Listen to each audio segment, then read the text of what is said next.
बहाल करने वाले व्यक्ति हैं या जो भी एजेंसी है उसकी नीयत बिल्कुल साफ होनी चाहिए। बच्चों ने प्रश्न किया था पहले तो उसका एक सार्वजनिक उत्तर आ जाना चाहिए था कि क्राइम का जड़ ही है ब्लैक मनी।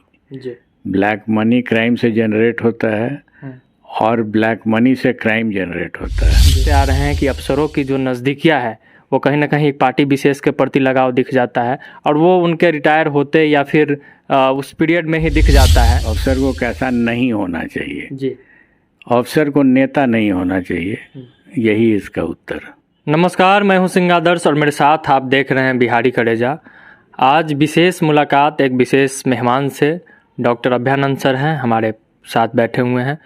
इनका परिचय आप सब लोग जानते ही होंगे, बिहार के एक्स डीजीपी हैं, साथ साथ एक लंबा अनुभव शिक्षण क्षेत्र में भी रहा, प्रशासनिक अनुभव तो है ही। तो बिहार में अभी जो घटनाक्रम चल रहा है या देश भर में जो घटनाक्रम चल रहा है उस पर इनसे बातचीत करेंगे। सर, सबसे पहले तो स्वागत है। धन्यवाद। पहला सवाल सर मेरा इस पे होगा कि इस देश में जो बहाली प्रक्रिया है उसमें क्या कुछ खामियां लगती है, क्योंकि लगातार अभी आरआरबी एनटीपीसी का आपने देखा होगा कि काफ़ी कुछ बवाल हुआ। उसके बाद जब अगर गलती थी ही नहीं तो फिर सरकार ने माना कैसे और फिर उस पर सुधार की क्या बात चल रही है? मैंने इस पर अपना एक फेसबुक पोस्ट भी लिखा है जी। दो बातें मुख्य होती हैं, हालांकि दोनों में एक संबंध भी है लेकिन मैं दोनों को अलग अलग करके ही बताऊंगा। एक तो कि जो बहाल करने वाले व्यक्ति हैं या जो भी एजेंसी है उसकी नीयत बिल्कुल साफ होनी चाहिए। नीयत साफ होने की परिभाषा मैंने दी है कि वो सर्टिफाई कर सके, ऑन ओथ कह सके कि एक भी कैंडिडेट में उसका पर्सनल इंटरेस्ट नहीं है। ये एक बात हुई। दूसरी बात है पारदर्शिता। पारदर्शिता शब्द का अर्थ मैं समझता हूँ कि एक ऐसी प्रक्रिया है जिसमें जितने भी अभ्यर्थी हैं उनका हर प्रश्न का उत्तर आमने सामने होकर के दिया जा सके और कन्विंस किया जा सके कि आपका जो प्रश्न है उसका यह एक्सेप्टेबल आंसर है, आप इसको देख लीजिए। ये अगर दोनों चीज़ें होती हैं तो कभी भी किसी भी बहाली में कोई परेशानी नहीं होगी। प्रशासन का जो रवैया रहा, क्योंकि मांग तो जायज़ था सर, तो इस पे लाठीचार्ज हुआ, तो आपको क्या लगता है कि सब कुछ ये सही हुआ? छात्रों के साथ ये जो व्यवहार हुआ, क्या ये प्रक्रिया का सही हिस्सा था? मैंने आपको अपने जनरल आंसर में ही कहा, पारदर्शिता का मतलब हुआ उनके हर प्रश्न का उत्तर जो एजेंसी का हेड है उसको सामने में आकर के दे देना चाहिए। अगर बच्चों ने प्रश्न किया था पहले किसी भी माध्यम से तो उसका एक सार्वजनिक उत्तर आ जाना चाहिए था। अगर उत्तर नहीं आएगा तो असंतोष बढ़ता जाएगा और वो कभी न कभी विस्फोट हो जा सकता है। बिहार में सर शिक्षकों पर जो जिम्मेवारी लगातार मिल रही है, कभी उनको शौचालय का निगरानी दे दिया जाता है, कभी मिड डे मील में बोर्डों की गिनती, कभी चुनाव की जो गिनती है या चुनावी जो प्रक्रिया है, उसके बाद एक नया फरमान किया वो लोग दारू का भी निगरानी करे, शराब का भी निगरानी करे। इस पर क्या कुछ कहेंगे, क्योंकि आप खुद शैक्षणिक पेशा से जुड़े हुए हैं, इस चीज़ को लगातार करते आ रहे हैं, तो एक मर्यादित ये पेशा है, उसमें इस तरीके की चीज़ों को ऐड ऑन करना आपको लगता है कि सही है? शिक्षकों को ये काम अगर मुझे करना रहता तो मैं तो नहीं देता लेकिन अगर उनसे ये अनुरोध किया जाता है कि आप कुछ नैतिक बातें क्लास में बताइए जिसमें ये भी लिखा हो कि शराब पीने से क्या परेशानी होती है, खास करके स्वास्थ्य में, तो वो थोड़ा बेहतर अप्रोच होता है इसका। मतलब कहीं ना कहीं उनको जागरूकता के तौर पर या फिर शिक्षा व्यवस्था में उन चीज़ों को ऐड करके जागरूक करने, बच्चों को ही जागरूक करने का काम कराया जाता है। लेकिन शिक्षकों में सर एक असंतोष के साथ साथ असुरक्षा की भावना आ गई है, क्योंकि आए दिन ये खबर आता है कि शराब माफिया अलग अलग लोगों का हत्या कर देते हैं। तो ऐसे में सर शिक्षकों की अगर हत्या होती है तो इसके लिए आप अगर एक प्रशासनिक अफसर रहे हैं तो इस पे किसको जिम्मेवार मानेंगे अगर हत्याएं होती है? हत्या उनकी अगर हो जाएगी, अगर किसी शराबी को जो थोड़ा आदमी भी अच्छा नहीं हो, शराब पीने के अतिरिक्त थोड़ा क्रिमिनल बेंट ऑफ माइंड का भी होगा, उसको अगर शक हो जाएगा कि किसी शिक्षक ने कह दिया है थाने पर और इसलिए थाने वाले हमको गिरफ्तार कर लिए हैं, तो वैमनस्यता तो होगी। और वो वैमनस्यता किस हद तक प्रकटित होगी या किस स्वरूप में आ जाएगी बाहर, ये तो पता नहीं है, लेकिन हत्या भी हो जा सकती है, ये पॉसिबल है। तो मेरा मानना है कि आप ऐसे भी अगर देखें गौर से, सिगरेट जब हम लोग बहुत छोटे थे, स्कूल में पढ़ते थे, तो बहुत प्रचलन था सिगरेट का। हर दूसरा तीसरा व्यक्ति सिगरेट पीता रहता था। यहाँ तक कि हमारे क्लास में हम जानते हैं कुछ लड़के मित्र छिपा के सिगरेट पी लेते थे कि हम थोड़ा बड़े हो रहे हैं, सिगरेट पिए। शौकिया, उसको इंग्लिश में हम लोग किक्स बोलते थे, they get kicks out of it. लेकिन सरकार ने कभी भी सिगरेट को बंद करने के लिए कानून नहीं बनाया। सामाजिक रूप से उस पर चर्चा की, उस पर डिबेट कराया, सिगरेट के पैकेट पर इंजूरियस टू हेल्थ ये सब छपवाया। आज करीब 35-40 साल होने जा रहा है, सिगरेट प्रायः समाप्त हो चुका है, जबकि कानून कभी लाया नहीं गया, या तो राज्य के स्तर पर या केंद्र के स्तर पर।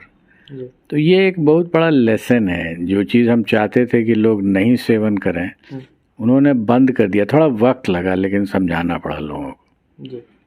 तो अब आप ही के इस बात से एक मन में सवाल आ गया कि शराबबंदी लागू किया गया है और जिस तरीके से इस कानून के नाम पे शोषण जारी है गरीबों का, या फिर ये कहें कि लगातार जो है शराब से मौतें तो हो रही है, तो कैसे शराबबंदी को ठीक किया जा सकता है, इस कानून को सही से लागू करवाया जा सकता है, इस पे आपका क्या विचार है? विचार तो बहुत, डेटा अगर आए तो कुछ किया जा सकता है, लेकिन एक बात तो तय है, पीने से जो हानि हो या नहीं हो, स्वास्थ्य में तो ह्रास होता ही है। लेकिन जो सबसे खराब बात हो रही है इसमें, वो है काला धन बहुत एकत्रित हो जा रहा है। सरकार को लॉस हो रहा है, इसको इंग्लिश में डबल वैमी बोलते हैं। सरकार को लॉस हो रहा है रेवेन्यू का, at the same time black money hugely generate हो रहा है। और एज ए पुलिसमैन हमने अपना एक थीम रखा था कि क्राइम का जड़ ही है black money. Black money crime से जनरेट होता है और ब्लैक मनी से क्राइम जनरेट होता है, दोनों एक दूसरे के पूरक हैं। तो इतना अधिक ब्लैक मनी जनरेट हो रहा है कि उसका कुप्रभाव अपराध पर भी बहुत अधिक हो गया है। इसके कारण जो शराब की जो समस्या है, वो हेल्थ से भी ज़्यादा कुप्रभाव अपराध पर पड़ रहा है इसका। अपराध की बात की जाए, बिहार में लगातार अपराध का ग्राफ जो है वो बढ़ते जा रहा है, और जब नेताओं से हम सवाल करते हैं तो उनका सीधा कहना होता है कि अपराध को नहीं रोका जा सकता है। आप ये देखिए, वो हम लोग को कहते हैं कि आप ये देखिए कि अपराध करने के बाद गिरफ्तारी हो रही है कि नहीं। तो अपराध को सही में नहीं रोका जा सकता। अगर हम इसको मान भी लें तर्क के लिए कि अपराध को नहीं रोका जा सकता है, तो जो आपका अगला स्टेटमेंट था कि गिरफ्तारी हो रही है कि नहीं, ये मेरे विचार से बहुत छोटी सी बात हो गई है। ये पूछना होगा कि अपराध के बाद सज़ा हो पा रही है कि नहीं, और सज़ा के लिए अनुसंधान जरूरी है, अच्छा अनुसंधान, अच्छा अभियोजन, उसके बाद सज़ा होती है। ये पूछना आवश्यक है कि अपराध का अनुसंधान, उसका तार्किक अंत, उसका प्रोसिक्यूशन, अभियोजन पक्ष को पूरा कराना, उसे सज़ा होना, सज़ा के बाद अपील में आना, तो जो पूरी प्रक्रिया कानून में दी गई है वो राज्य जो है, सरकार जिसको हम बोलते हैं राज्य, वो पूरा करा पाती है कि नहीं। गिरफ्तारी तो आप किसी की भी करके रख दे सकते हैं, गिरफ्तारी can not be a proof कि आपने अपराध को डिटेक्ट कर लिया है। जब तक कि कोर्ट का मोहर उस पर नहीं लगता है तब तक अपराध के बारे में ये कहना है कि हाँ अब हो गई गिरफ्तारी और बस ख़त्म, ये यहीं पर गलत सोच हो जाती है। सर, एक ही सरकार, उसको इसलिए जिताया गया क्योंकि पिछले सरकारों से लोग उब चुके थे, अपराध बढ़ते जा रहा था, और उसी सरकार को दोबारा उसके काम पे ही जिताया गया। उस काम में सबसे बड़ा जो चीज़ था वो अपराध का कहीं ना कहीं पहले की अपेक्षा थोड़ा ज़्यादा खात्मा, सुशासन की जो बात की जाती है। लेकिन अब उसी सरकार में इसी मामले में अविश्वास बढ़ते जा रहा है। इस पे आपको क्या लगता है कि सेम सरकार है लेकिन चीज़ें बदलने के बजाय फिर से हम लोग पीछे ही जा रहे हैं? बहुत सुंदर प्रश्न है आपका। तो फिर जो क्वेश्चन उठना चाहिए वो ये कि एक ही सरकार, सरकार का अर्थ हम ले रहे हैं मंत्रीगण में जी। सरकार पार्टी की नहीं, मंत्रियों की का समूह जो है वही एक्चुअली सरकार है जी। तो क्या ये मंत्रियों का समूह सरकार चलाता है या सरकार का जो आउटपुट है जिसको टेंजिबल सेंस में जनता देखती है साकार रूप में जी। वो किसका देन है जी। मेरा अपना मानना है कि ये अफसर जो होता है खास करके टॉप पे और थोड़ा डिस्ट्रिक्ट लेवल पर जी। ये मिला करके अगर खूब बढ़िया आउटपुट देगा तो सरकार का जो स्वरूप है वो बहुत सुंदर रूप में दिखाई पड़ता है समाज के बीच में। अगर अफसरों का आउटपुट अच्छा नहीं होगा, कारण जो भी हो, तो चाहे मंत्रीगण जो कर लें आउटपुट तो नहीं आएगा। वो आउटपुट जो समाज और जो समाज चाहता है, जो जनता चाहती है, वो आउटपुट नहीं आएगा जब तक कि अफसरों का आउटपुट नहीं आता है। आउटपुट गवर्नमेंट का होता है, अफसर का जो, क्योंकि एग्जीक्यूट वही करता है। आप नीति बना ले सकते हैं लेकिन एग्जीक्यूशन अगर नहीं होगा तो फिर सरकार का आउटपुट नहीं होगा, दिखेगा नहीं, और वो एक ही सरकार बहुत अच्छा भी करके रह जा सकती है और वही सरकार बहुत खराब भी कर दे सकती है। अंतर जो आता है वो अफसर में आता है। तो आपको लगता है क्योंकि 2005 और 10 के बीच एक अच्छा शासन माना जाता है लोगों के बीच में, और उसके बाद जो हुआ है उसमें अविश्वास बढ़ा है लोगों का, तो अफसरों की जिम्मेवारी कहीं ना कहीं कटघरे में है क्या? निश्चित रूप से, निश्चित रूप से। जो भी आउटपुट हमने आपको बताया भी ना कि जो भी आउटपुट आता है वो अफसरों का आता है।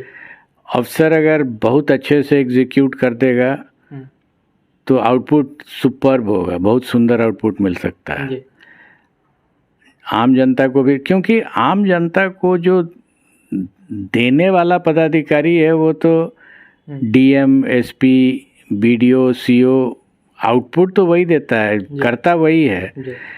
उसके ऊपर आइए कमिश्नर, डीआईजी, आईजी, फिर चीफ सेक्रेटरी, डीजीपी, ये लोगों का जो समूह है यही जनता के लिए परोसता है। जो काम वो करता है वही परोसा जाता है जनता के सामने। अगर ये लोग परोसना बंद कर दें, अच्छा आउटपुट नहीं दें, तो आप बैठे रहिए ऊपर में, कोई फर्क नहीं पड़ता है। जनता को लगता है कि ये सरकार चल नहीं रही है। डीजीपी का सर जो एक पद है काफ़ी जिम्मेदारी भरा पद है, और डीजीपी के रूप में हम लोग हमेशा आपको मानते हैं कि आपने बेहतरीन काम किया था। लेकिन आपका नज़रिया जानना चाहेंगे कि आपके अलावा और अभी से लेकर 5-6 डीजीपी जो हैं उनमें से किसके काल में, किसके टेन्योर में आपको लगा कि नहीं बहुत अच्छा काम हो रहा है बिहार के लिए, बिहार वासियों के लिए? ये कहना और जज करना मेरा काम नहीं है। ये जज करना, अच्छा काम को जज कौन करेगा? आम लोग करेंगे, आम जनता करेगी। वो वोट के माध्यम से ही पता चलता है, वो एक एक्सप्रेशन है। क्योंकि जब भी इलेक्शन होता है तो वो एक इंग्लिश में वर्ड है क्यूमुलेटिव। वोट का जो आउटपुट है, जो एक्सप्रेशन है, वो चाहे जात के नाम पर हो, जैसे भी हो, लेकिन वो अल्टीमेटली कहीं ना कहीं वो एक स्वरूप बताता है कि उसके मन में भावना क्या है उस सरकार के प्रति। अगर आपको मैसिव मेजॉरिटी आया है तो ये जातवाद से नहीं आ सकता है। अगर लेट्स से ह्यूज मेजॉरिटी है तो कहीं ना कहीं एक या तो किसी का किसी पार्टी ने आश्वासन दिया है कि हम आपका जितना खराब चीज़ है उसको ठीक कर देंगे, वो और लोगों ने उस आश्वासन को पर विश्वास किया है। कभी कभी होता है, जो थोड़ा बिरला है, कि आपने जो आश्वासन दिया है as a political party election में, उसको आपने पूरा किया 4-5 वर्षों तक, और जनता इसको मान लेती है कि हाँ आपने किया, जो आपने प्रॉमिस किया था वो किया, तो वो किसी ने वो एक ह्यूज मेजॉरिटी के रूप में आपको वोट में दिखाई पड़ जाएगा। वोट एक बहुत सटीक चीज़ है जो बता देता है कि जनता ने आपको एक्सेप्ट किया कि नहीं। और वो एक्सेप्टेंस, प्रॉमिस का जहाँ तक सवाल है, ये पॉलिटिकल पार्टी कर दे सकती है, लेकिन अगर प्रॉमिस के एग्जीक्यूशन का वोट अगर आएगा तो वो बिना पदाधिकारियों के नहीं हो सकता।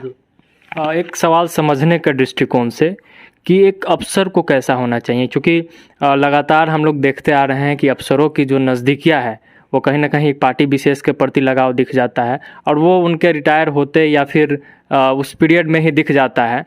तो इसको लेकर आपको क्या लगता है कि अच्छा अफसर को कैसा होना चाहिए, साथ साथ नेताओं का जो प्रेशर होता है उससे कैसे उन लोग को बचना चाहिए, और आगे का जो सोच होता है उससे अभी से जुड़ जाना कि पार्टी का जो आपने एक पोस्ट भी किया था कुछ बीच में, सत्ता का मलाई, तो सत्ता का मलाई तो कहीं ना कहीं अफसर लोग भी खाते हैं या खाने का लालसा रखते हैं। आपका प्रश्न बहुत माकूल है, अफसर को कैसा होना चाहिए। इसका उत्तर मैं आपको एक दूसरे तरीके से देता हूँ। इस प्रश्न को मैं उल्टा कर देता हूँ, अफसर को कैसा नहीं होना चाहिए जी।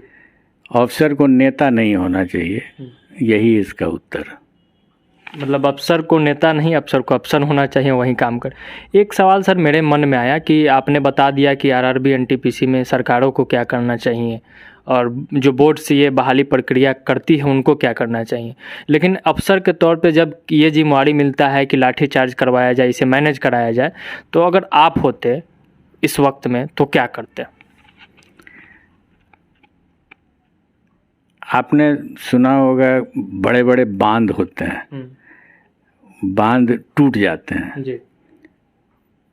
जब बांध टूटता है उसके कई दिन पहले से उसमें छोटा छोटा छेद आता है जिसके थ्रू पानी निकलने लगता है जी।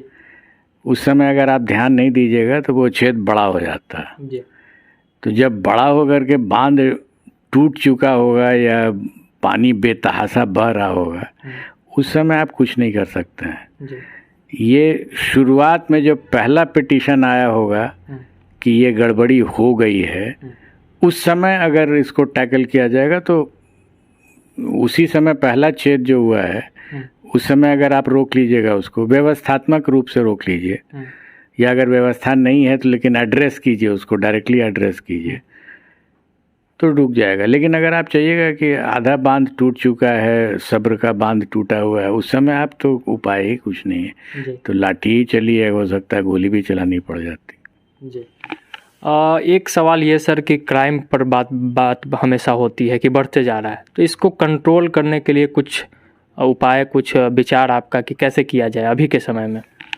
क्राइम कंट्रोल का एक ही रास्ता है और उस रास्ते का नाम है कानून। कानून जो है वो किताबों में लिखी गई है, पार्लियामेंट और असेंबली से पास किया हुआ है, वो लिखा हुआ है, सुप्रीम कोर्ट के जजमेंट्स हैं हर इशू पर। तो कानून जो है वो एक नीति बताता है। सीनियर पुलिस ऑफिसर्स का रोल है कि उस नीति को समझें और एक अमुक जो परिस्थिति है, कानून की परिस्थिति, अपराध की परिस्थिति हर समय बदलते रहती है थोड़ी थोड़ी। उस अमुक परिस्थिति में उस कानून की नीति को कैसे अप्लाई किया जाए, ये काम है सोचने का जो वरीय पुलिस पदाधिकारीगण हैं, खास करके डीजी और एडीजी के रैंक में उनका। ये जो सब इंस्पेक्टर्स और डिप्टी एसपीज हैं, उनके लेवल की सोच नहीं होती है इसमें। तो मैं ये जानता हूँ कि कोई भी परिस्थिति आप हमको अपराध की दे दें तो कानून की कोई ना कोई नीति मुझे मिल जाएगी। पढ़ना पड़ता है, कुछ याद भी रहता है, कुछ पढ़ना पड़ता है, कुछ इंटरप्रेट करना पड़ता है। आप देखेंगे कि जजेस भी कानून को इंटरप्रेट करते हैं, डिफेंस लॉयर्स कानून को इंटरप्रेट करते हैं, प्रोसिक्यूशन, जैसे पुलिस में हम थे तो हमारा भी रोल वही था। प्रोसिक्यूटर्स जो होते हैं, सरकारी वकील, उनका रोल है इंटरप्रेट करना कानून को प्रोसिक्यूशन के हिसाब से। किताब वही है, आईपीसी वही है जिसको दोनों लोग पढ़ते हैं, जजेस भी पढ़ते हैं, पुलिस भी पढ़ती है, सरकारी वकील भी पढ़ते हैं और बचाव पक्ष के भी वकील पढ़ते हैं। तो सब लोग एक ही किताब पढ़ करके इंटरप्रेट करते हैं। तो अगर वो इंटरप्रेट कर सकते हैं तो आपका भी तो काम है, इतने पढ़े लिखे आप हैं तो आप इंटरप्रेट कीजिए कि कैसे हम अपराधियों को रोकने के लिए, थामने के लिए कैसे इंटरप्रेट करें कि अपराध रुक जाए। ये रोल प्ले करना लोगों ने बंद कर दिया है। सोचना होगा उनको। एक सवाल सर ये कि आम लोगों की बात जहाँ तक आती है तो नेताओं से तो सवाल कर देते हैं, कोई भी कमी, कुछ भी अच्छा हुआ तो नीतीश बनाम लालू, मोदी बनाम राहुल गांधी, जो भी कुछ है कर लेते हैं, लेकिन अफसरों से सवाल नहीं करते हैं। क्या अफसरों से सवाल होना चाहिए और इसका माध्यम क्या कुछ होना चाहिए? बेशक होना चाहिए, बेशक होना चाहिए। And officers are liable. जनता के सामने तो हर आदमी liable, everyone is liable to the people। ये सिर्फ ऐसा नहीं है कि वोट नेता लोगों को मिलता है इसलिए नेता ही लायबल है और वो भी 5 साल में एक बार। ऑफिसर्स भी लायबल हैं और अगर वो लायबिलिटी अपनी नहीं डिस्चार्ज करते हैं तो उनका घेराव होने लगता है, फिर तोड़ फोड़ पत्थर वत्थल चलने लगता है। और इसीलिए मैंने कहा कि एक ऑफिसर ऐसा होना चाहिए जो हर एक्शन में अपना पारदर्शी रखे, जिससे कोई भी पूछे उसको ओपनली जवाब दे सके, समझा सके। ये लायबिलिटी की आपने बात की, यस दे आर लायबल। एक आखिरी सवाल, आजकल लगातार आपके फेसबुक पर देखने को मिल रहा है हैशटैग चुनावी मुद्दा भ्रष्टाचार, ये क्या है? मेरे मन में एक भावना आ गई थी कि भ्रष्टाचार को लोगों ने सीरियसली लिया ही नहीं। भ्रष्टाचार एक चलता फिरता मुद्दा हो गया। हाँ ठीक है, भ्रष्टाचार हुआ, सरकार देखेगी, सरकार पकड़ेगी। ये चुनावी मुद्दा कभी तरीके से बन नहीं पाया था। तो मैंने इसको कोई इसलिए नहीं लगाया था कि ये क्या उसको बोलते हैं, हैशटैग चला है सर्कुलेशन में, उसके लिए नहीं था। लेकिन ये लगातार हमारे पोस्ट के लिए ये कांस्टेंट हो गया है कि इसको जब भी हम लिखेंगे तो इसके साथ लिखेंगे, जिससे कि बराबर दिमाग पर एक ठोकर लगे कि भ्रष्टाचार मेरी समझ से शायद सबसे अहम बिंदु है। अगर इस पर नहीं नियंत्रण किया गया तो फिर हम लोग परेशान होते रहेंगे, कुछ रिजल्ट मिलेगा नहीं।